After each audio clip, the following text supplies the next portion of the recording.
भाजीपाल्यामध्ये पालेभाज्या निवडणं हे काम सगळ्यात कंटाळवाणं वाटतं. तर कित्येक माझ्या मैत्रिणींना हे काम कंटाळवाणं वाटतं. जरा मला कमेंट करून नक्की सांगा. आत्ता संध्याकाळी मी ती भाजी बनवणार नव्हती, परंतु उद्या टिफिनसाठी ती तयारी माझी चालू होती. तर आज संध्याकाळी जेवणामध्ये आज नवीन मेनू बनत आहे घरामध्ये फर्स्ट टाईम, ते म्हणजे ब्रेड चीज बॉल. तर हे कोणी कोणी बनवले तेही मला कमेंटमध्ये सांगा. तर मुलांसाठी मी बनवत आहे, कारण की आता सुट्ट्याही चालू आहेत, त्याच्यामुळे रोजच नवीन काहीतरी बनवणं माझं चालूच आहे. ते सुद्धा मी तुमच्यासोबत व्हिडिओमध्ये शेअर करते, तुम्ही बघितलेलंच असेल. तर एका साईडला हे बॉल्स तळणं चालू आहे आणि दुसऱ्या साईडला दुसऱ्या गॅसवरती मी गरम गरम खिचडीसुद्धा बनवून घेत आहे. या बॉल्ससोबत मी खिचडीच बनवलेली आहे आणि एकसाथ हे दोघंही कामं करणं एका गृहिणीला हळूहळू ही कला अवगतच होऊन जाते. ती एकाच वेळीला दोघं कामं हँडलसुद्धा करू शकते. तर छान असे बॉल्स तळून झालेले आहेत.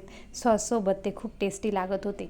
तर तुम्हालाही याची रेसिपी हवी असेल तर कमेंटमध्ये नक्की सांगा. चला भेटूया नंतर. बाय.